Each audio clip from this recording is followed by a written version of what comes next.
Good morning friends. তো তোমরা কেমন আছো? আমি জানি সকলেই ভালো আছো। আর বৃষ্টি তো একদম পুরো আসছে আসছে মানে বর্ষা প্রায় আসার মুখে। বা মেঘলা সকাল থেকেই করে আছে, আকাশটা দেখেই বোঝা যাচ্ছে যে বর্ষা দোরগোড়ায়। হ্যাঁ, আর এখানে আমি সকালবেলায় শুরু করে দিয়েছি, ঘুম থেকে উঠেই আমার শুরু হয়ে গেছে রান্নার। তার আগে না জামা কাপড়গুলো আমি সমস্ত রোদে দিয়ে দিলাম। আর সত্যি কথা বলতে আমাদের জামা কাপড় সব রাত্রেবেলা কাচা হয়, কারণ ও কাজের থেকে আসে কিছু কাচে, আমি তো সারাদিনে মোটামুটি কাছাকাছিটা আমাদের ঘরে চলতেই থাকে, কাচতে কাচতেই আমার দিন শেষ হয়ে যাচ্ছে।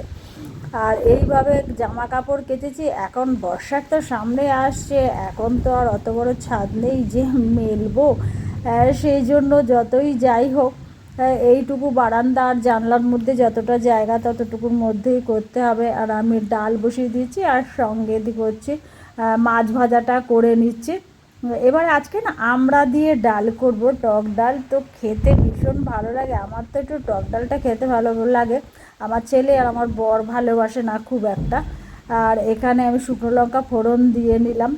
ওরা টক ডাল শুনলেই বলে কি তুমি একই ডাল সবসময় করছো, আমি একদিন করলেই ওদের নাকি সেটা সবসময় হয়ে যায়। ওরা একদম ভালোবাসে না, কিন্তু তার জন্য আমার খাওয়া হয় না। তাও আমি দোকান থেকে কিনে নিয়ে এসেছি কটা আমরা, তাই দিয়েই আমি টক ডাল করছি আর কি। সেই জন্য সর্ষে ফোড়ন দিলাম। আমি না সাদা সর্ষেটা আমি সবসময় ঘরে কিনি আর কি। কালো সর্ষেটা আমি কিনি না, কারণ কালো সর্ষেটা খোলা থাকে তো কিরকম কালচে কালচে মতো সর্ষে বাটলেও হয়ে যায়। সেই জন্য সাদা সর্ষে বা ফোড়নটা হয়ে গেলে এবার আমড়াগুলোকে আমি ছেড়ে দিচ্ছি। আমড়াগুলো যে খুব বেশি ভাজবো তা কিন্তু না, মোটামুটি আমড়াগুলো একটু অল্প একটু ভাজলেই চলবে। তারপরেই আমি ডালগুলো দিয়ে দেবো। তার ডাল আগেতে ডালটা কাটা দিয়ে লবণ দিতে হবে, হলুদ দিতে হবে, সমস্ত কিছু কমপ্লিট করেই কিন্তু কড়াইয়ে ছাড়ছি। তো আমি ডালটা এখানে ছেড়ে দিলাম। আমার অন্যান্য রান্নাগুলো মোটামুটি হওয়ার মুখে। মাছটা আগেই হয়ে গেছে, এই দেখো। আর এখানে ডাল করেছি, আর করেছি জানো পটল ভাজা। আর আমার পটল ভাজা ভালো লাগছিল না বলে আমি আবার নিজের জন্য আবার বেগুন ভেজেছি। বেগুন আবার আমার কর্তা ছেলে মেয়ে কেউই খায় না, ওদের নাকি সবারই অ্যালার্জি।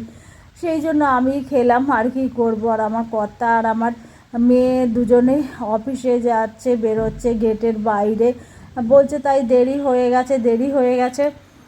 কিন্তু যাই হোক, গাড়ি জোরে চালিয়েই যেতে হবে। তবে এখান থেকে খুব একটা দূরত্ব নয়, যেখানে আমি এখন আছি সেটা মিনিট বা 5-7 রাস্তা, অসুবিধা হবে না। তো সিঁড়ি দিয়ে নেমে যাচ্ছে, যাওয়ার সময় আবার আমাকে টাটা করে যায় আমার মেয়ে সবসময়। আর সন্ধ্যাবেলা আবার বৃষ্টিও নেমেছিল প্রচুর, আর ঝড়ের মতো হাওয়াও দিচ্ছিল। তো ওয়েদারটা এত সুন্দর ছিল না, তার জন্য আমি এবার সঙ্গে সঙ্গে ক্যামেরা বন্দি করে দিলাম। এত ঝড়ের মতো হাওয়া দিচ্ছিল যে মানে ঘরে, এখন তো ঘরের ভেতরে সমস্ত হাওয়া আলো বাতাস সমস্ত আসতো। সত্যি কথা বলতে আমি আলো বাতাস কী জিনিস আমি সেটাই জানতামই না। যে আমি এখানে না এলে আগে আমার ঘরে কোনো আলো বাতাস কিছুই, হাওয়া কিছুই ঢুকতো না, যেন অন্ধকারের মধ্যে সব সময় আমি লাইট জ্বালিয়ে রাখতে হতো আমার। আর এখানে সন্ধ্যাবেলা না বর এসে বলছে এত বৃষ্টি পড়েছে কিছু খাবার কিনে আনতে পারেনি, এসে বলছে তুমি কিছু করেছো? আমি বলছি নে করিনি। ঠিক আছে আমি করে দিচ্ছি। আনার কথা ছিল চপ, কিন্তু আনতে পারেনি বৃষ্টির জন্য, পুরো কাক ভিজে এসছে। তো আমি এখানে ময়দা মেখে চটাপট করে পরোটা করে দিচ্ছি। আর সর্ষের তেলের পরোটা, এটাই আমার ঘরে কেউ খেতে চায় না, কিন্তু সাদা তেলটা সত্যি কথা শেষ হয়ে গেছে।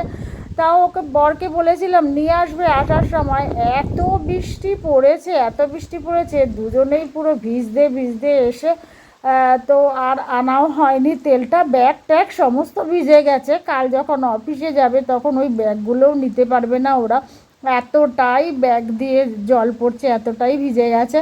তো পরোটাটা এখানে 3টে পরোটা, আমার ছেলে না আবার পরোটা খায় না। আমার ছেলে যে কি খায় তোমাদের আর কি বলবো, ও খালি কিছুই দেখবে, যা দেখবে কিছুই খায় না। ওকে না আবার একটু ছাতু জলে গুলে চিনি দিয়ে আমি আবার একটু দেবো, ওইটা তবু খায়। কিন্তু না এইসব একদম খায় না, চাউমিন পাউরুটি ভাজা সেদিনকে যেরকম করেছিলাম না, ও খুব একটা ভালোবাসে না। আর বেশি কথা বলছি না, আমার ভিডিওটা ভালো লাগলে অবশ্যই সাবস্ক্রাইব করবে। তাহলে আজকের জন্য টাটা নিচ্ছি সবার থেকে।